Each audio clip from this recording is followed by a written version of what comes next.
नमस्कार, रण क्षेत्र देख रहे हैं आप। आपके साथ मैं हूं लावनी विनीत। बेहद खास मुद्दे के साथ आज एक बार फिर आपके बीच आ चुकी हूं।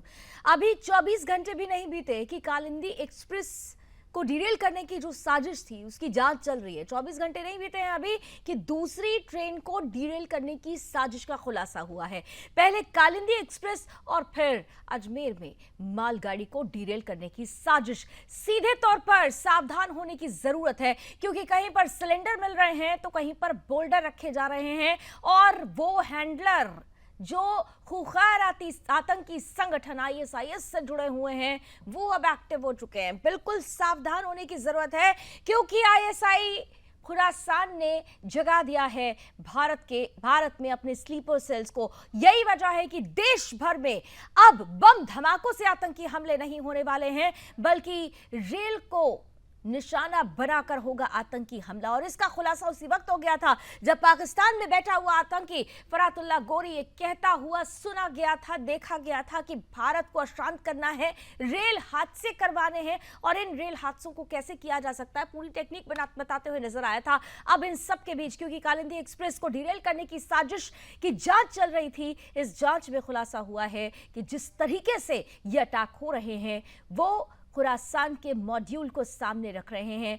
ये वो अटैक है जो सीधे तौर पर संकेत दे रहा है कि राजनीति मत करिए बल्कि राजनीति से ऊपर उठकर सावधान हो जाइए। आज रण क्षेत्र में इसी सावधानी की बात होगी। राजनीति से इतर किस तरह से भारत में अगर ये स्लीपर सेल जाग गए हैं तो इनसे कैसे निपटना है इस पर बात होगी। लेकिन उससे पहले हमेशा की तरह क्योंकि गणपति बप्पा का महोत्सव देश भर में धूमधाम से मनाया जा रहा है, सुदर्शन न्यूज के प्रांगण में भी गणपति बप्पा पधारे हुए हैं। तो ऐसे में आज की वो विशेष आरती अब पहले आपको दिखा देते हैं, लिए चलते हैं उस विशेष आरती में जिसका हिस्सा आपको हर रोज शाम 6 बजे बनना है। तो सीधे चलते हैं। Over to you Divya. Ganpati Bappa, Ganpati Bappa. जैसा कि आप सभी को मालूम है कि सुदर्शन न्यूज के मंदिर मीडिया प्रांगण में हर वर्ष की तरह इस वर्ष भी गणेश उत्सव का महोत्सव किया गया है और हर दिन शाम को हम 6 बजे डायरेक्ट आपको सुदर्शन मंदिर मीडिया प्रांगण से लाइव आरती दिखाते हैं घर बैठे। तो चलिए बिना देर किए आरती की ओर बढ़ते हैं। मोरया मोरया, गणपति बप्पा मोरया। तो आपके घर में खुशियां आए, आपकी सभी मनोकामनाएं पूर्ण हो, इसी के साथ आज की आरती यहीं तक के लिए। लेकिन हर दिन शाम 6 बजे हमारे साथ लाइव आरती देखना न भूले। Over to you Lavani.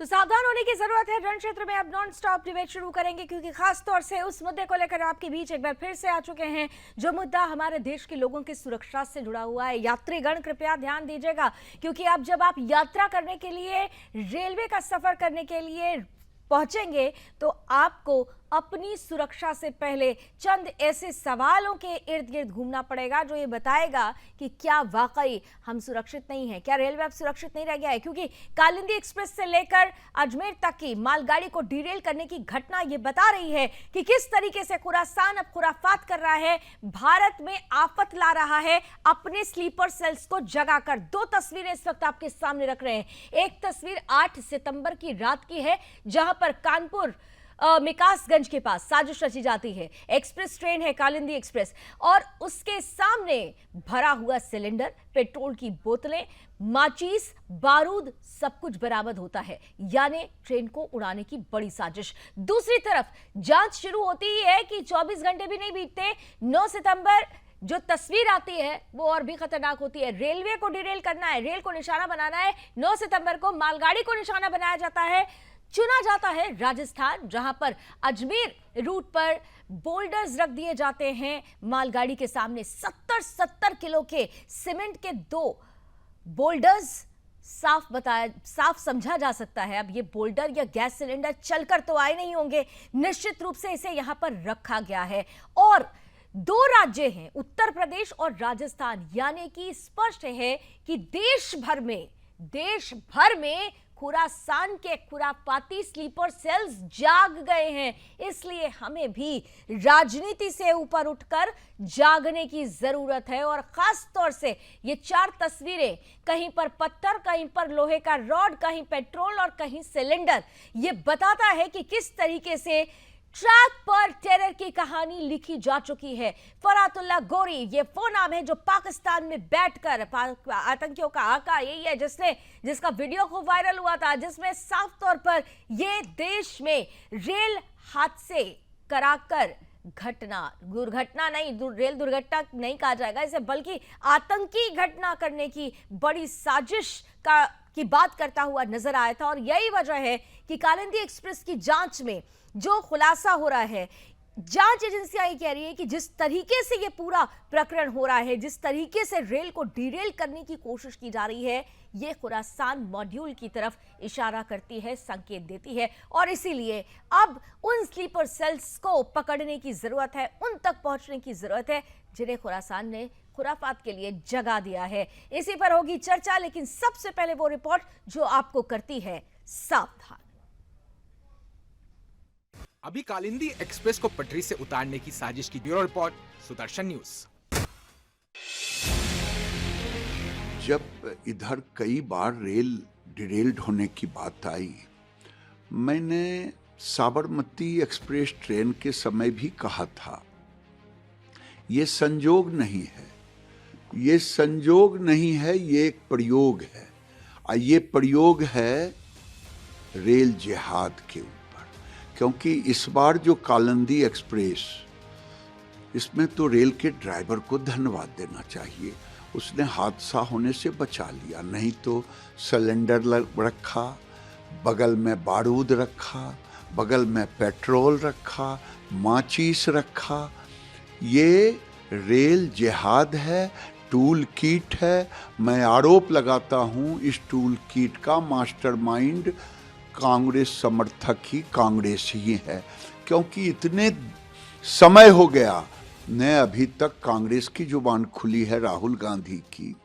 Bharat के विरोध में तो खुल जाता, लेकिन इस टूल किट पर उनकी जुबान नहीं खुली। न अखिलेश यादव की खुली। क्या यात्रियों में एक भय का वातावरण पैदा करना है रेल यात्रियों में कि रेल पर ना चढ़े? ये दूसरा गोधरा कांड होने वाला था, पूरी ट्रेन में आग लगती, सैकड़ों लोगों की जान जाती। कांग्रेस की जुबान आखिर क्यों नहीं खुल रही है? क्या कांग्रेस ही इसका मास्टरमाइंड है? ये देश जानना चाहता है। आप रेल मंत्री या रेलवे विभाग की हालत इस समय ये हो गई है कि ट्रेन जो है वो जमीन पे ज्यादा चल रही है, पटरी पे कम चल रही है। हर दिन कोई ना कोई दुर्घटना की खबर आती है। एक ही ट्रैक पर 2-2 ट्रेन, 3-3 ट्रेन आ जा रही है। ये कैसे हो रहा है? आप तो बड़ा मैकेनाइज सिस्टम की बात करते हैं, आप तो कहते हैं हम बहुत तकनीकी रूप से आगे हो गया है, रेलवे आगे हो गया है पूरा। आप देखिए नए पुल गिर जा रहे हैं, नई सड़कें बैठ जा रही हैं। इसको कौन कर रहा है? लोग जाके तोड़ रहे हैं। साजिश बता रहे हैं, जो स्प्लेंडर है। मैं कह रहा हूं लोग जाके तोड़ रहे हैं क्या इसको? जो सड़कें टूट रही हैं, पुल गिर रहा है, जो छत्रपति शिवाजी महाराज की मूर्ति टूट के गिर गई, वो कौन गिरा रहा है? लोग जाके गिरा रहे हैं। तो इसलिए अपनी मुझे जिस घटना का आप जिक्र कर रहे हैं मुझे नहीं पता, लेकिन जो रेल से पटरियां से ट्रेन रोज उतर रही हैं, दुर्घटनाएं हो रही हैं, लोगों की जान जा रही। राजनीति जबरदस्त हो रही है, लेकिन इस राजनीति से ऊपर अगर उठकर देखा जाए तो साफ तौर पर जिस तरह से रेल को निशाना बनाया जा रहा है वो ये बताता है कि ये छोटा मामला नहीं है। अब भारत में बम धमाके कराकर आतंकी साजिश नहीं रची जाएगी, आतंकवाद का हमला नहीं होगा, बल्कि रेल हादसे कराए जाएंगे। और अगर ऐसा है तो वाकई ये तमाम लोगों के लिए जो इस देश के नागरिक हैं और इस देश की जो पॉलिटिकल पार्टीज हैं उनके लिए भी ये एक वेकअप अलार्म है। चलिए चर्चा की शुरुआत करते हैं। स्वागत करते हैं आज के पैनलिस्ट का। हमारे साथ इस पैनल में फॉर्मर डीजीपी ए.के. जैन सर हैं। सर बहुत बहुत स्वागत है आपका। साथ ही साथ हमारे साथ पॉलिटिकल बॉडीज में भारतीय जनता पार्टी का पक्ष रखने के लिए अश्विनी शाही साहब हैं, कांग्रेस का पक्ष मलिक जावेद अंसारी साहब रखेंगे और समाजवादी का पक्ष अशोक यादव जी रखेंगे। आप तीनों का भी बहुत बहुत स्वागत है। मैं सबसे पहले जैन सर आपके पास आती हूँ, क्योंकि इससे पहले कि पॉलिटिकल बॉडीज हाईजैक कर लें इस डिबेट को, सबसे महत्वपूर्ण मुद्दा है ये, और ये बहुत ही ज्यादा संजीदगी भरा मुद्दा है, क्योंकि जब हम रेलवे की बात करते हैं 2.5 लाख करोड़ का बजट होता है, करोड़ों लोग अपने गंतव्य तक इस रेल के जरिए आते जाते हैं। हम आप इस पैनल में बैठा हुआ कोई भी ऐसा व्यक्ति नहीं है जो रेलवे का सफर ना करता हो, लेकिन अगर वही रेलवे अब आतंकियों के निशाने पर आ गई है तो हमें क्या वाकई सावधान हो जाना चाहिए। और खास तौर से जो जांच में कहा जा रहा है कि खुरासान का हाथ हो सकता है, वो कौन से ऐसे फुटप्रिंट्स हैं जिसकी वजह से ये संकेत मिलता है कि ये खुरासान के लोग ही हैं, जो स्लीपर सेल्स हैं वो एक्टिव हो चुके हैं। जैन सर, देखिए, जिस प्रकार का दुष्प्रचार किया जा रहा था, जिस प्रकार से आतंकवादी एक पाकिस्तान में बैठकर आह्वान कर रहा था, इससे सस्पिशन तो होता ही है। देखिए, कोई भी घटना होती है उसको में आप किसी भी प्रकार की सैबोटाज या क्रिमिनल्स का इन्वॉल्वमेंट रूल आउट नहीं कर सकते हैं। मैंने कई साल यूपी जीआरपी को हेड किया है। जब भी कोई घटना होती थी, ट्रेन एक्सीडेंट होता था, तो बड़ी उसकी व्यापक जांच होती है। रेलवे कमिश्नर, रेलवे सेफ्टी जो है वो पूरी उसकी जांच करते हैं। हम लोग भी अपने दृष्टिकोण से देखते थे कि कहीं कोई सैबोटाज या ऐसी कोई बात तो नहीं है जिसकी वजह से ट्रेन एक्सीडेंट हुआ है। जो ये निरंतर घटनाएं बढ़ रही हैं और जो पत्थर, बोल्डर, बड़े बड़े स्ट्रक्चर्स, अब की जो ये मिला है कानपुर में गैस का सिलेंडर, ये बहुत चिंता की विषय है। देखिए, गरीब आदमी का एक ट्रेवल करने का मीडियम है, और अगर किसी के परिवारों के साथ लोग ट्रेवल करते हैं और अगर गाड़ी पलट गई, कोई बात हो गई, तो बहुत भारी हादसा होगा। बिल्कुल बड़ा हादसा होता है, और ऐसे हादसे हमने अपने देश में देखे भी हैं। मेरा सवाल जो था कि जांच एजेंसीज ये कह रही हैं कि ये जो पूरा जिस तरीके से एक्शन में लोग आए हैं, स्लीपर सेल्स खास तौर से खुरासान की तरफ इशारा हो रहा है, उसके फुटप्रिंट्स कहाँ से दिखाई देते हैं आपको, आपके अगर हमारे दर्शकों को बता सकें। देखिए, इंटेलिजेंस एजेंसीज के पास बहुत से तरीके होते हैं। 85 नंबर सर्वेलांस पे होते हैं, उनका अपना इन्फॉर्मर्स का सिस्टम है, वो सब एक्टिवेटेड है। एनआईए वगैरह सब इसमें इन्वॉल्व हुई है, होनी भी चाहिए। इसमें एटीएस को भी इन्वॉल्व किया गया है। जो एटीएस का चार्टर है, उसके हिसाब से जब भी इस प्रकार की कोई घटना होगी तो लोकल पुलिस इसकी इन्वेस्टिगेशन नहीं करेगा, एटीएस करेगा। तो एटीएस ने उसकी तफ्तीश ली है अपने हाथ में। ठीक है, गंभीरता से इसको लिए जाने की जरूरत है। हर केस को मेरिट पे लिए जाने की जरूरत है। बिल्कुल। एक ये भी आवश्यकता है, मैं रेलवे मिनिस्टर और प्राइम मिनिस्टर का भी आह्वान करना चाहूंगा कि जो रेलवे लाइन के दोनों तरफ अवैध रूप से बस्तियां बस रही हैं, रेलवे की प्रॉपर्टी पे एनक्रोचमेंट हो रहे हैं, इसके ऊपर भी ध्यान देने की आवश्यकता है। इनको हटाए जाने की आवश्यकता है। आपने बहुत इंपॉर्टेंट पॉइंट उठाया है, and thank you so much Arvind ji कि आपने इतना इंपॉर्टेंट पॉइंट उठाया। इस पॉइंट के लिए मैं आपको थैंक यू बोल रही हूँ, क्योंकि अगर कोई पॉलिटिकल पार्टी इस मुद्दे को उठाती तो लोगों पर आरोप प्रत्यारोप शुरू हो जाता। शायद मैं इस पॉइंट को उठाती तो अभी मुझे पता है कि हमारे दो ऐसे अतिथि हैं, शायद उनको लगेगा कि मैं बीजेपी का पक्ष रख रही हूँ, लेकिन अंसारी साहब आपके पास सीधे आ रही हूँ। ये बात आज लावनी विनीत नहीं कह रही हैं, इस पैनल में बैठे हुए बीजेपी के प्रवक्ता अश्विनी शाही साहब नहीं कह रहे हैं, इस पैनल में बैठे हुए जाने माने फॉर्मर डीजीपी, उन्होंने बहुत सारे ऐसे केसेस देखे हैं, वो उत्तर प्रदेश से हैं, फॉर्मर डीजीपी हैं ए के जैन साहब, वो कह रहे हैं। और सवाल बड़ा यही है कि क्या जो रेलवे के इर्द गिर्द ये जो बस्तियां बस गई हैं, खास तौर से वो जो घुसपैठिए रोहिंग्या हैं, जिनके लिए अगर उनको रेलवे की जमीन से हटाने की बात आती है तो ये कहा जाने लगता है, आपकी पार्टी भी कहती थी कि मानवता कहाँ गई, कोर्ट तक मामला पहुंच जाता है। कोर्ट भी इस बात को नहीं समझता है कि आखिर हो क्या रहा है, इसका आफ्टर इफेक्ट क्या हो सकता है। आज तो तस्वीरें सामने आ चुकी हैं ना अंसारी साहब, अब तो ये मानेंगे ना कि ये संयोग नहीं, ये प्रयोग ही है। नहीं, मैं बिल्कुल नहीं मानूंगा प्रयोग है। अंसारी साहब की आवाज थोड़ी प्लीज बढ़ा दीजिए। मलिक जी, मैं बिल्कुल नहीं मानूंगा कि ये प्रयोग है, क्योंकि मेरे सामने आंकड़े रखे हैं केंद्र सरकार के। प्लीज आवाज बढ़ा दीजिए पैनल। हाँ सर, आपकी हेलो। हाँ प्लीज अब बोलिए। मैं कह रहा हूं, मैं बिल्कुल नहीं मानूंगा कि प्रयोग है, क्योंकि मेरे सामने सरकार के, केंद्र सरकार के आंकड़े रखे हैं, रेलवे के आंकड़े रखे हैं। रेलवे में पिछले 10 सालों में 1117 दुर्घटनाएं हुई हैं, एक्सीडेंट हुए हैं, जिसमें एनसीआरबी का डाटा कहता है कि भारत के 2,60,000 लोगों की मौत हुई है ट्रेन एक्सीडेंट में। तो ये आतंकवाद को इसमें कहेंगे या ये एक्सीडेंट डेथ में कहेंगे, क्योंकि तो केंद्र सरकार का आंकड़ा कह रहा है कि 2,60,000 लोग मारे गए हैं ट्रेन एक्सीडेंट में। और एक्सीडेंट कैसे हो रहे हैं सर, इसी का तो खुलासा अब धीरे धीरे हो रहा है। हमने तो 2016 में ही आगाह कर दिया था कि जाग जाइए, ये एक्सीडेंट हो नहीं रहे, करवाए जा रहे हैं।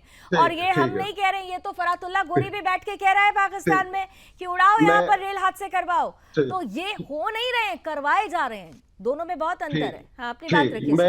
मैं पाकिस्तान के आतंकवादी की बात नहीं मानूंगा, मैं अपने प्रधानमंत्री, रेल विभाग की और एनसीआरबी की बात मानूंगा। पाकिस्तान में बैठे हुए आतंकी से सर आपको इतनी सहानुभूति क्यों है? पाकिस्तान का बैठा हुआ आतंकी आपके भारत के लिए ही, आपके अपने देश के लिए, आप अपना देश कहते हैं ना। नहीं मलिक साहब, अपना देश आप कहते हैं ना, तो आपके अपने देश की ही रेलवे को निशाना बनाने की बात कर रहा है वो आतंकी। एक आतंकी से इतनी सहानुभूति क्यों हो रही है? कार्रवाई करिए ना, किसने रोका? मेरे को क्यों सहानुभूति होगी मैडम? कार्रवाई करिए, देश सुरक्षित हाथों में। मैंने कहा है कि देश सुरक्षित हाथों में, मोदी जी ने कहा है कार्रवाई करिए, मिसाइल मारिए। कार्रवाई करेंगे तो फिर तो आप ही तो कहेंगे कि हमारे भाइयों को पकड़ा जा रहा है, एक खास धर्म को परेशान किया जा रहा है। ड्रिल कर रहे हो, आप ड्रिल कर रहे हो। मैं डिरेल नहीं कर रही हूँ, मैं डिरेल नहीं कर रही हूँ, मैं डिरेल नहीं कर रही हूँ। आप मुझे बता दें, आप कांग्रेस का पक्ष रख रहे हैं ना सर, आप कांग्रेस का पक्ष रख रहे हैं। गिरिराज सिंह ये कहते हैं कि ये रेल जिहाद है, गोधरा जैसे कांड को दोहराने की साजिश है। आपके नेता क्या कहते हैं? ये देखिए, ये शुरू होगा हिंदू मुसलमान करने के लिए, और आज आप ही कह रहे हैं कि ये राजनीति नहीं करते। लेक्चर दे रहे हो। हाँ, बताइए सर, बताइए। गिरिराज का दिवालियापन है, दिमागी तौर से बीमार है, वो सरकार में है, वो जांच कराए। वो आरोप नहीं लगा सकता, वो सरकार में है, जांच कराए, एटीएस को आदेश करे ना। ये सर जांच तो हो रही है, लेकिन वही तो मैं आपसे कह रही हूँ ना, जांच में ही हिस्ट्री शीटर शाहरुख का नाम आ गया। अरे सुनिए अंसारी साहब, सुनिए, जांच में ही हिस्ट्री शीटर है शाहरुख, उसका नाम सामने आ गया है। अभी शाहरुख का अगर एनकाउंटर हो जाएगा ना, सुन लीजिए, अभी शाहरुख का अगर एनकाउंटर हो जाएगा तो आप लोग उस एनकाउंटर पर सवाल खड़ा करना शुरू कर देंगे। कराइए, कोर्ट से सजा कराइए, एनकाउंटर कानून नहीं होता है देश में। अरे साहब, संविधान से कोर्ट चलता है। एक आतंकी हमारे देश में, हमारे देश के लोगों की जान से खिलवाड़ कर रहा है। ऐसे आदमी को क्या बख्श देना चाहिए? आप लोग तो आतंकियों के लिए रात में कोर्ट खुलवाते हैं, लेकिन यहाँ पर वही आतंकी देश को कैसे खतरे में डाल रहे हैं, आप उनको सपोर्ट कर रहे हैं। केंद्र सरकार के आंकड़े रखे, 2,60,000 मौतें हुई है 10 साल में रेल एक्सीडेंट में, कौन जिम्मेदार है इसका? चलिए अश्विनी शाही साहब, ठीक है, अश्विनी शाही साहब जवाब दे दीजिए, फिर उसके बाद मैं जल्दी से अशोक जी के पास जाऊंगी। अश्विनी शाही साहब, भाई उन्होंने तो कह दिया ये रिस्पॉन्सिबिलिटी आपकी है, लेकिन सवाल यही है कि रिस्पॉन्सिबिलिटी जब आप निभाने लगेंगे तो यही कहेंगे कि हमारे भाइयों को परेशान कर रहे हैं। शाही साहब जल्दी से। देखिए लावनी जी, लावनी जी देखिए, कुल मिलाकर ये घबरा कर मलिक जावेद जी बयान दे रहे हैं। कहीं भी दुर्घटना हो रही है, कहीं भी दुर्घटना और साजिश क्यों कराई जा रही है? साजिश के पीछे कौन है? कौन बयान इस तरीके के देता है? विदेशों में जाकर लोग कहते हैं कि हमारा देश सुरक्षित नहीं है। हिंदुस्तान में, पाकिस्तान में बैठा हुआ आतंकी अगर अपने लोगों को एक्टिवेट कर रहा है और हमारी पुलिस वहां पर उनको पकड़ने जाती है, तो मानवाधिकार के नाम पर उनके लिए बड़े बड़े वकील पैदा हो जाते हैं। और बसाने का काम किसने किया है? चाहे वो हिंदुस्तान में आसाम हो, चाहे पश्चिम बंगाल हो, ये बसाने का काम किसने किया है? कांग्रेस की सरकार ने। और हमने खोज खाज कर निकालने का काम किया है, और अब हम उसको निकाल रहे हैं। जब हम सीए का मामला कहते हैं कि हम अपने लोगों को लाएंगे तो इनको दर्द होता है। एनआरसी का नाम नहीं है, लेकिन फिर भी एनआरसी के नाम पर दर्द होता है, यूसीसी पर दर्द होता है, और कहीं भी पकड़ा जाता है। लावनी जी, एक अंतिम लाइन हमारी है, कहीं भी कोई पकड़ा जाता है तो वो मुसलमान ही क्यों होता है इन साजिश करता। बड़ा सवाल है, और बड़ा सवाल इसलिए भी है कि अगर आतंकियों का कोई धर्म नहीं होता तो आतंकी मुसलमान ही क्यों निकलता है? और खास तौर से इसमें भी अगर खुरासान का नाम आ चुका है तो खुराफाती खुरासान पर राजनीति नहीं होनी चाहिए। मिलकर भारत को बचाने के लिए एक आवाज निकलनी चाहिए। अशोक यादव जी हमारे साथ जुड़े हुए हैं। तो कभी सिलेंडर, कभी बोल्डर, रेलवे को निशाना बनाया जा रहा है, टारगेट किया जा रहा है। खुरासान आतंकी संगठन के स्लीपर सेल्स जाग गए, हैं, इसलिए हमें भी जागने की जरूरत है। राजनीति से थोड़ा ऊपर उठकर जागने की इसलिए भी जरूरत है क्योंकि हमारे देश और देश की सुरक्षा का मामला है। आइए सीधे पैनलिस्ट के पास चलते हुए और अब सीधे अशोक यादव जी के पास आऊंगी। समाजवादी पार्टी का पक्ष रखने के लिए अशोक जी हमारे पास हैं। अशोक जी, देखिए, स्थिति ये बता रही है कि अब ना आप सुरक्षित हैं, ना मैं सुरक्षित हूं, ना ही इस पैनल में बैठा हुआ कोई भी व्यक्ति अब सुरक्षित नहीं रहा है। हम रेल का अगर सफर करेंगे तो अब जान हथेली पर लेकर करना पड़ेगा, क्योंकि जो परिस्थिति बन रही है वो ये बता रही है कि भाई स्लीपर सेल वाकई जाग चुके हैं। सवाल ये है कि ये वो लोग हैं जिनको कहीं ना कहीं से एक बेस मिलता है जब विपक्षी पार्टियां ये कह देती हैं कि एक खास वर्ग को टारगेट किया जा रहा है। क्या इस मैटर में भी ऐसा ही शुरुआत हो चुकी है? देखिए लालू जी, पहले आपने जो कहा कि न हम सुरक्षित हैं न आप सुरक्षित, तो मुझे इस पे आपत्ति है, क्योंकि माननीय मोदी जी बार बार कहते हैं कि देश सुरक्षित हाथों में है, तो कम से कम इस तरह का कंट्राडिक्शन करके देश में नहीं, लेकिन अगर आतंकी हमले होने लगेंगे, अगर आतंकी हमले होंगे और उन आतंकियों के समर्थन में अगर बयानबाजी शुरू हो जाएगी तब तो यही सवाल उठेगा ना सर। कालिंदी एक्सप्रेस से लेकर साबरमती एक्सप्रेस तक, साबरमती एक्सप्रेस से लेकर आप ये देख लें अभी जो अजमेर में हुआ, मालगाड़ी के साथ जो हुआ, ये अगर एक्सप्रेस ट्रेन होती तो आप अंदाजा भी तो लगाइए ना। अब यात्रीगण सावधानी तो रहेंगे ना, यही तो कहना ही पड़ेगा अब तो। देखिए, जो भी घटनाएं हो रही हैं, चाहे ट्रेन की घटनाएं जो नेचुरल हैं या अननेचुरल हैं, इन घटनाओं पे इंटेलिजेंस की जो फेल्योर एक तरह से कहा जाएगा कि वो पकड़ नहीं पा रही है कि क्यों ऐसा हो रहा है, कहाँ से बोल्डर आ जा रहा है, कहाँ से सिलेंडर आ जा रहा है। ये कहीं न कहीं इंटेलिजेंस का फेल्योर है और इस इंटेलिजेंस को दुरुस्त करते हुए जो भी इसमें दोषी लोग पाए जाए उनके खिलाफ कार्रवाई की जाए। इसमें हमारी भी इच्छा है, पूरा विपक्ष का सहयोग है कि जो भी इसमें दोषी पाए जाते हैं लोग इंटेलिजेंस के हिसाब से उस पर कड़ी कार्रवाई की जाए। दूसरी बात, अभी यहाँ पे चूंकि आपने गिरिराज सिंह जी का बयान चलाया था शुरू में, तो उन्होंने स्पष्ट कहा कि इसमें विपक्ष के लोगों की साजिश हो सकती है। तो देखिए, जो इस तरह की बयानबाजी जब लावनी जी होती है ना, तब इन सब घटनाओं पे शक होता है कि गिरिराज सिंह के कहने का मतलब क्या है। गिरिराज सिंह के कहने का मतलब है कि ये जिस तरह से हर चुनाव के पहले पाकिस्तान की एंट्री कराती है भाजपा चुनाव में, उसी तरह गिरिराज सिंह की बातों से लग रहा है कि पाकिस्तान की एंट्री करा करके भाजपा जो विधानसभा चुनाव उसमें लाभ लेने की कोशिश कर रही है। दोनों बातें हैं। अगर ये दुर्घटना है, वो पाकिस्तान की एंट्री करा के लाभ लेना चाहते हैं, आप अभी एनकाउंटर हो जाएगा तो जाति के नाम पर आप लाभ लेने की तैयारी करने लगेंगे, तो ताली एक हाथ से थोड़ी बज रही है, ताली उधर से भी बज रही है, आप भी बजा रहे हैं। ये भी तो है ना। आपने कहा कि जांच एजेंसियां एक्टिव होंगी, जांच एजेंसियों को एक्टिव होना चाहिए, जो भी जांच पे पकड़ा जाए उसके लिए कड़ी कार्रवाई हो। भाई हमारी पुलिस ने एक डकैत को पकड़ा, उसका एनकाउंटर हुआ, आपने एनकाउंटर पर सवाल खड़ा कर दिया। ऐसे इस मामले में अभी शाहरुख का नाम आ रहा है, अगर एनकाउंटर हो जाएगा तो सवाल खड़ा करने के लिए आप ही लोग सबसे पहले आ जाएंगे। इस तरह से कहेगा कि इसमें विपक्ष की साजिश है, विपक्ष के लोग मिले हुए हैं, तो कहीं न कहीं इस बात का इशारा है कि वो राजनीतिक लाभ लेना चाहता है इन घटनाओं से। और भाजपा की नीयत और इसके पहले जो इतिहास देखेंगे आप, हर घटना, हर चुनाव के पहले, चाहे वो पुलवामा घटना हो, चाहे जो भी घटनाएं हो, वो इस तरह घटनाओं का लाभ लेने की कोशिश दे रहे हैं। अश्विनी जी इसका जवाब देंगे, लेकिन अशोक जी ये भी तो सच्चाई है ना कि फरातुल्ला गोरी का वो वीडियो जो आपने भी जरूर देखा होगा, जो पाकिस्तान में बैठ के यहाँ पर बैठे हुए स्लीपर सेल्स को ये कह रहा है कि रेडिकलाइज कर रहा है यहाँ पर कि भाई अब जरूरत आन पड़ी है, आपको आतंकी घटना को अंजाम देना है, आपको रेल को निशाना बनाना है, और कैसे निशाना बनाना उसके लिए बाकायदा वो बता रहा है डिटेल में क्या क्या कर सकते हैं आप लोग। और इसके बाद ऐसी बहुत सारी घटनाएं सामने आई भी हैं।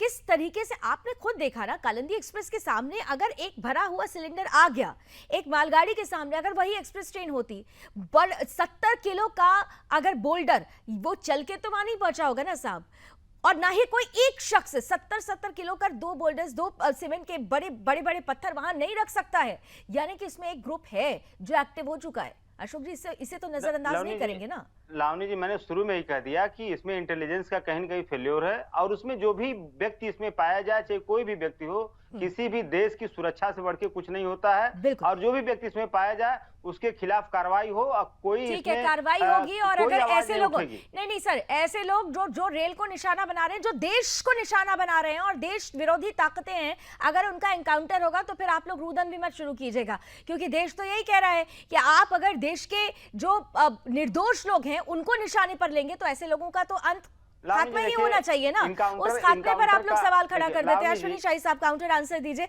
लेकिन एक सवाल मेरा भी होगा शाही साहब, देखिए 2.5 लाख करोड़ का बजट आप लोग अब रखते हैं, लाखों करोड़ों का बजट होता है, लेकिन उस बजट का क्या फायदा जो सुरक्षा ही सुनिश्चित ना कर पाए?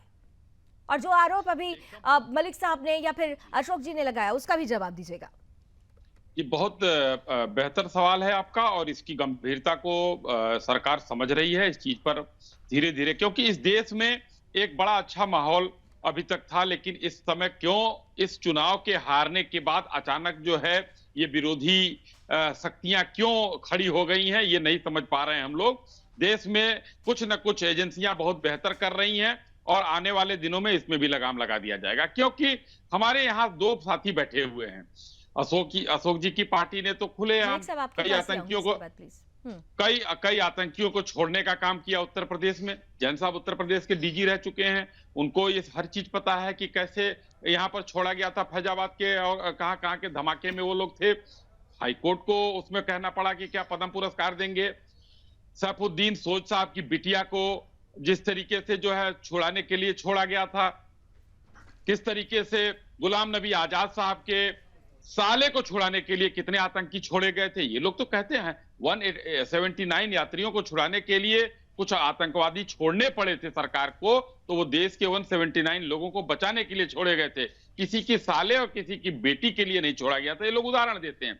तो ये शक्तियां अगर उनके साथ खड़ी हैं, जो आज राजनीतिक रूप से हिंदुस्तान में है, वो देश विरोध का काम अगर करने लगेंगी, सपोर्ट करने लगेंगी, काम नहीं, हम सपोर्ट कर रहे हैं देश विरोधी कामों का, चाहे वो रोहिंग्याओं का हो या कहीं के मुसलमानों का। मैं ये नहीं कह रहा हूं कि सारे मुसलमान आतंकवादी हैं, लेकिन जहां आतंक की गतिविधि होती है वहां मुसलमान जल्दी से जवाब दीजिए। आतंकवाद पे बात की है, आतंकवाद का उदाहरण दूंगा, उन फैक्ट बताऊंगा। पुलवामा का हमला हुआ, 40 जवान शहीद हुए, 1 गिरफ्तार हुआ, डीएसपी देवेंद्र सिंह, उसकी एनआईए चार्जशीट फाइल नहीं कर पाई और उसकी बेल हो गई। कितनी गिरफ्तारियां की, क्या कार्रवाई हुई बता दीजिए। पठानकोट में हमला होता है, थी ना, उसके बाद तो सवाल आप लोगों ने ही खड़ा किया था ना, उस सर्जिकल स्ट्राइक पर सवाल आप लोगों ने खड़ा किया था। देखिए सेलेक्टिव मत हो जाइए। नहीं, अब फिर आपने मेरी बात पूरी नहीं होने दी। बीजेपी गलत है, मैंने उससे सवाल पूछा, लेकिन सर्जिकल स्ट्राइक पर आप लोगों ने भी सवाल खड़े किए थे। आपने मेरी बात पूरी नहीं होने दी। रेलवे की बात हो रही है, 2,60,000 मौत हुई है 10 साल में, 1117 एक्सीडेंट हुए, एनसीआरबी का डाटा है ये जांच कर ले। उसमें कहीं बीच में उसी पर तो बात हो रही है कि ये हादसे हुए नहीं, ये हादसे करवाए गए हैं, आज उसी पर तो चर्चा हो रही है। ये सरकार कह रही है, ऑलरेडी कह चुकी है, आप क्या बोल रही हो, कह चुकी है एक्सीडेंटल डेथ से 2,60,000, साजिश नहीं बताई गई, इसमें एनसीआरबी का डाटा है ये। मैडम आप कह रही हो रही है। लावणी जी, जावेद भाई जरा सा सिर्फ एक बात से बता दीजिए कि 14 के पहले जो परसेंटेज था रेल दुर्घटनाओं का और 14 के बाद रेल दुर्घटनाओं के परसेंटेज को बताइए। नहीं, परसेंटेज पर बताइए साहब। देखिए ये ना यात्रियों की सुरक्षा की बात है, ये यात्रियों की सुरक्षा की बात है, इसलिए मैंने कहा कि आप लोग हाईजैक कर लेंगे और मुद्दे को हल्का कर देंगे। नहीं, लेकिन लास्ट कमेंट जल्दी से, पूर्व डीजीपी हमारे साथ हैं, हमारे साथ जैन साहब। आप देखिए, मैंने इसीलिए शुरू में आपका कमेंट ले लिया था क्योंकि ये डिबेट पॉलिटिकल हो गई थी, लेकिन ये पॉलिटिकल मुद्दा नहीं है, ये देश का, ये नेशनल सिक्योरिटी का मुद्दा है। और इसको इतने हल्के में अगर लिया जाएगा कि ये रिस्पॉन्सिबल, वो रिस्पॉन्सिबल, ये इस धर्म से, वो उस जाति से, तब तो फिर हो चुका, फिर तो सुरक्षा कहीं और चली जाएगी। सर जैसा क्या होना चाहिए, 20 सेकंड्स लास्ट कमेंट सर। देखिए, पहली बात तो आपके चैनल पे आज ऑडियो इशू बहुत हैं।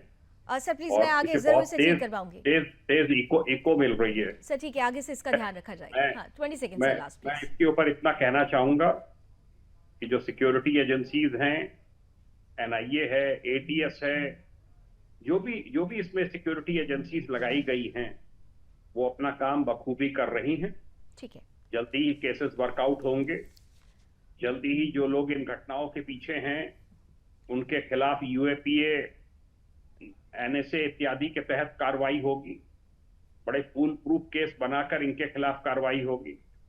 मेरा सिर्फ इतना कहना है कि ट्रेन की पटरियों की जो इर्द गिर्द लगातार मूवमेंट होता रहता है, सस्पिशियस लोग घूमते रहते हैं, ट्रेन की पटरियों के अगल बगल कब्जे करते चले आ रहे हैं, उनको बिल्कुल उनकी स्क्रूटनी होनी चाहिए। और उनको अगर कोई सपोर्ट देता है तो निश्चित रूप से ये मानिए कि वो देश विरोधियों को सपोर्ट कर रहा है, ये सभी को आकलन करने की जरूरत है। Thank you so much gentleman. समय की कुछ सीमाएं हैं, इसलिए मुझे इस चर्चा को यहीं खत्म करना होगा, लेकिन इतना जरूर है, सावधान होने की जरूरत है। अगर खुरासान ने अपने खुराफाती साजिश से भारत में स्लीपर सेल्स को जगा दिया है, तो सभी एजेंसीज के साथ साथ हमारे देश की सरकार और विपक्ष को भी जागना होगा, क्योंकि अगर अब नहीं जागे तो देर बहुत हो जाएगी। उम्मीद करते हैं बेहतर तस्वीर हमारे बीच होगी। इसी उम्मीद के साथ रंजित में भी बस इतना ही। देश और दुनिया की तमाम खबरों के लिए आप जुड़े रहिए सुदर्शन न्यूज के साथ। जय हिंद।